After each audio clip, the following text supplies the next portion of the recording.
ఇవాల్టి video one of our subscriber requested video. వాళ్ళ లైఫ్లో ఇలాంటి ఒక రోజు వస్తుందని వాళ్ళు ఏనాడు అనుకోలేదు. చాలా ఆనందంగా ఉన్న లైఫ్లోకి ఒక కడుపుతో ఉన్న దెయ్యం వచ్చి ఆ లైఫ్ మొత్తాన్ని ఎలా కుదిపేసింది అన్నదే ఈ వీడియో ఉంటుంది. ఈ వీడియో వల్ల మీకు పిల్లల్ని ఎక్కడికి పంపాలి, ఎక్కడికి పంపకూడదు అన్నది మీకు అర్థమవుతుంది. మాదొక చిన్న పల్లెటూరు. మా ఊరిలో కొంతమంది బర్రెల్ని కాపుకునే వాళ్ళు ఉంటే, కొంతమంది పొలాలు చేసుకునే వాళ్ళైతే ఉంటారు. దాంట్లో మేము పొలాలు అలాగే బర్రెల్ని రెండు కూడా చేసుకునే వాళ్ళం. ఒకరోజు పొలంకి వెళ్ళే దారిలో మా ఇంటి కాడ ఒక బావినైతే నేను చూశాను. మా అమ్మనైతే అడిగాను, ఏంటమ్మా ఈ బావి అని. మా అమ్మ, నీకెందుకు, నువ్వు చిన్నపిల్లవి, నీకు అనవసరం ఇవన్నీ అని అరిచింది. దాంతో నేను పొలంకి వెళ్తూ ఉండగా ఒక దూరంగా ఒక ఆవిడ ఒక బాబును తీసుకొని నిల్చొని నా వైపు చాలా కోపంగా చూస్తూ కనిపించింది. నాకు చాలా భయం వేసింది. ఎందుకు ఈవిడ నన్ను ఇంత కోపంగా చూస్తుంది అనేసి నేను ఇంటికి వెళ్ళి మా అమ్మకి చెప్పాను. అమ్మ, పొలం కాడ ఒక ఆవిడ నన్ను చూస్తూ ఉంది, చాలా కోపంగా చూస్తూ ఉంది. నేను పొలంకి వెళ్ళాలంటే నాకు చాలా భయంగా ఉందమ్మా అని అయితే చెప్పాను. కానీ మా అమ్మ నా మాటల్ని కొట్టిపడేసింది. పక్క రోజు కూడా యథావిధిగా మేము పొలాలకైతే బయలుదేరాము. పొలంకి వెళ్ళినప్పుడు నాకేమీ అనిపించలేదు. అలాగే సాయంత్రం ఇంటికి కూడా వచ్చేసాము. అప్పుడు కూడా నాకేం అనిపించలేదు. అప్పుడు నేను అనుకున్నాను అంతా నా భ్రమ అయి ఉంటుంది అనేసి.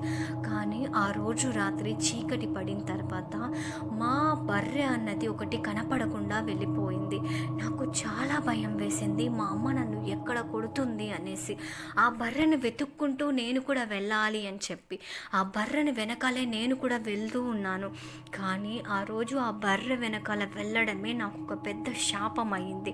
ఆ బర్రె వెనకాల నేను వెళ్తూ ఉంటే ఆ బావిని దాటి నేను వెళ్ళాల్సి వచ్చింది. ఆ బావిని దాటిన తర్వాత దూరంగా ఒక పాప నిల్చొని నా వైపు చూస్తూ ఉన్నట్టుగా నాకు అనిపించింది. కాదు, ఇదంతా నా భ్రమేమో అని నేను అనుకున్నాను. కొంచెం ముందుకు వెళ్ళిన తర్వాత నిజంగానే అక్కడ ఒక పాప అయితే చూస్తూ నా వైపు నవ్వుతూ ఉంది. నేను ఆ పాప దగ్గరికి వెళ్ళి, పాప, నువ్వు ఇక్కడ ఏం చేస్తున్నావు, చీకటి పడింది కదా, నీకు ఇక్కడ ఏం పని అయితే అడిగాను. ఆ పాప ఏడుస్తూ, అక్క, మా అమ్మ ఇక్కడ కనపడడం లేదు, పొలంలో పడిపోయింది అని నేను వచ్చాను, కానీ బావిలో పడిపోయింది అక్క అని చెప్పింది. దాంతో నాకేమీ అర్థం కాలేదు. ఒక విషయం నాకు తెలీదు. మా నాన్న ఈ పిల్ల అర్ధరాత్రి పూట ఎక్కడికి వెళ్తుంది అని చెప్పి నా వెనకాలే వస్తూ ఉన్నాడంట. కానీ నాకు ఆ విషయం తెలియదు. ఆయన చూసిన సంఘటన ఏంటంటే, నేను అక్కడ గాలిలో ఎవరూ లేకుండా ఎవరితోనో మాట్లాడుతున్నట్టుగా మా నాన్నకి నేను అక్కడ కనిపించాను. నేను మాత్రం ఆ పాపతో మాట్లాడుతున్నాను. ఆ పాప చెప్పిన విషయానికి నేను వెళ్ళి ఆ బావిలో చూస్తే అక్కడ ఎవరో ఒక మనిషి కళ్ళు బయట పెట్టి తెల్లగా పాలిపోయిన మొహంతో నా వైపు చూస్తూ ఉన్నట్టుగా నాకు కనిపించింది. నాకు చాలా భయం వేసింది. పక్కకి తిరిగి చూస్తే ఆ పాప అక్కడ లేదు. దాంతో నేను ఏడుస్తూ ఇంటికైతే వెళ్ళిపోయాను. మా అమ్మకి చెప్తే మా అమ్మ నన్ను ఎక్కడ మళ్ళా నీకేం తెలీదు అని నా మాట కొట్టి పడేస్తుందని నేను మా బామ్మకు చెప్పాను. మొత్తం జరిగిందంతా చెప్పి ఏడిస్తే మా బామ్మ, నువ్వేం భయపడకు నాన్న, నేనున్నాను కదా, నేను చూసుకుంటానని అయితే చెప్పి, దేవుడు బొట్టు ఉంటే అది నాకు పెట్టి నువ్వు వెళ్ళి పడుకో అని అయితే చెప్పింది. మా బామ్మ వెళ్ళి మా అమ్మకైతే చెప్పింది. మా అమ్మ మా నాన్న మాట్లాడుకుంటూ ఉండగా మా తమ్ముడు అయితే అక్కడ ఏడుస్తూ ఉన్నాడంట. ఎందుకు ఏడుస్తున్నావురా అంటే, అక్కకి దయ్యం పట్టిందా అని చెప్పి ఏడుస్తూ ఉన్నాడు. మా నాన్న కూడా అక్కడ నన్ను చూసిన సంఘటన మా అమ్మకైతే చెప్తూ ఉన్నాడు. వెనక జరిగే విషయాలు ఏవి కూడా నాకు తెలీదు. మా అమ్మ మా నాన్న మాట్లాడుకుంటున్నట్టు కూడా నాకు తెలీదు. కానీ మా తమ్ముడు ఏడుస్తూ నా దగ్గరకు వచ్చి, అక్క, నీకు దయ్యం పట్టిందంట, అమ్మ నాన్న మాట్లాడుకుంటూ ఉన్నారు, అక్క నువ్వు దూరంగా వెళ్ళిపో అక్క, నా దగ్గరికి రావద్దు అని ఏడుస్తూ ఉన్నాడు. దాంతో నాకేమీ అర్థం కాలేదు. పక్క రోజు పొద్దున్నే యథాప్రకారంగా మేము పండ్లకు వెళ్ళి అక్కడ ఆడుకుంటూ ఉన్నాము. భోజనం టైంలో మా అమ్మ మా పెద్దమ్మకైతే చెప్తూ ఉంది, ఇలా జరుగుతుందంట, నాకు చాలా భయంగా ఉంది, అది చాలా చిన్న పిల్ల కదా, దాన్ని ఏంటి ఇలా జరుగుతుంది అని అయితే చెప్తూ ఉంటుంది. మా పెదమ్మ మాత్రం మీరేం భయపడకండి, నేను చూసుకుంటానని అయితే చెప్తుంది.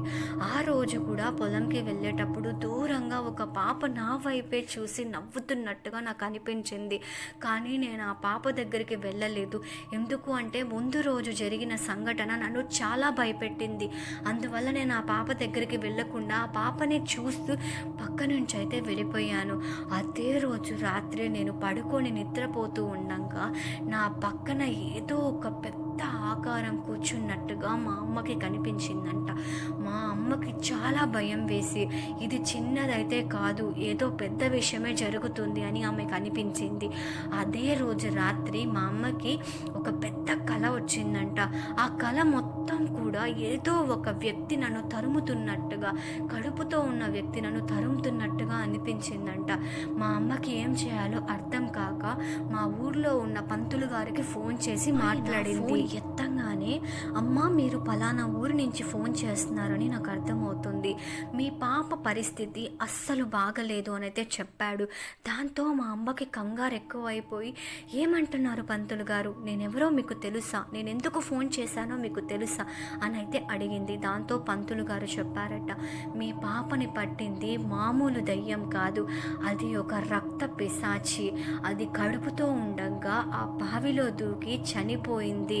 మీ పాప ఆ బావి వైపు వెళ్తూ పాట పాడుకుంటూ ఆనందంగా వెళ్ళడం దానికి నచ్చలేదు, అందువల్లే దానికి ఇలా పట్టి పీడిస్తోంది అని అయితే చెప్పాడంట.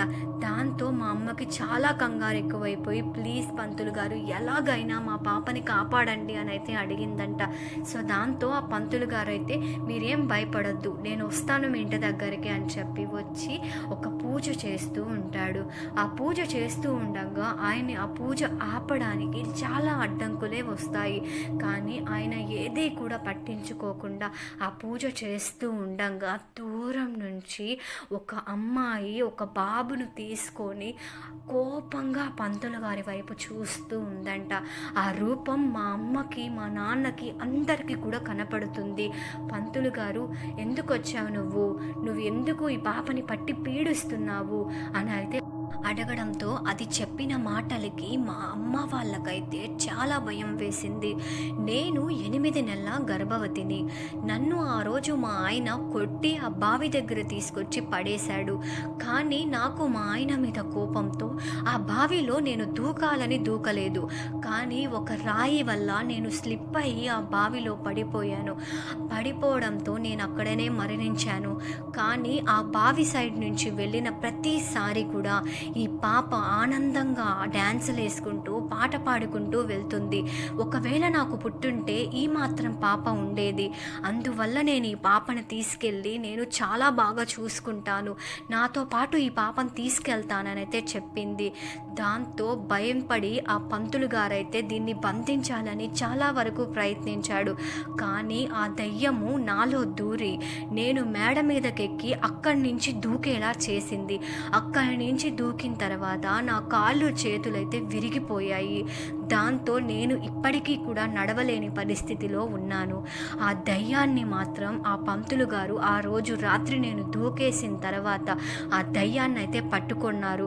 కానీ పట్టుకున్నప్పటికీను ఇప్పటికీ కూడా నా కాళ్ళు అయితే సరిగ్గా లేవు. నేనైతే అవిటి దానిలాగా మిగిలిపోయాను.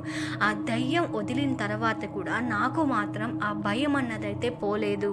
జరిగి చాలా సంవత్సరాలు అయినప్పటికీ ఇప్పటికీ కూడా నాకు ఆనందంగా ఉండాలన్నా, ఒక నవ్వు నవ్వాలి అన్నా కూడా చాలా భయం వేసేది. ఎక్కడది నన్ను మళ్ళీ వెతుక్కుంటూ వస్తుందేమో, ఇప్పటికే నా కాళ్ళు కోల్పోయాను, రేపొద్దున ఇంకేమి కోల్పోవాల్సి వస్తుందో అని చెప్పి ఇప్పటికీ కూడా నేను భయపడని రోజంటూ లేదు. ఈ స్టోరీ నాకు ఆవిడ చెప్తున్నప్పుడు చాలా బాధ అనిపించింది. ఎందుకు అంటే ఆ దయ్యం వల్ల ఇప్పటికీ కూడా తను నడవలేని పరిస్థితిలో ఉందని నాకు చెప్పగానే చాలా బాధ అనిపించింది. మనం పిల్లల్ని పొలాలకి పంపించకూడదు, కానీ పంపించాల్సిన సిచ్యువేషన్ వచ్చింది అంటే అర్ధరాత్రి పూట అస్సలు పంపకూడదు. ఇలాంటి వీడియోస్ కోసం మన ఛానల్ని సబ్స్క్రైబ్ చేసుకోండి.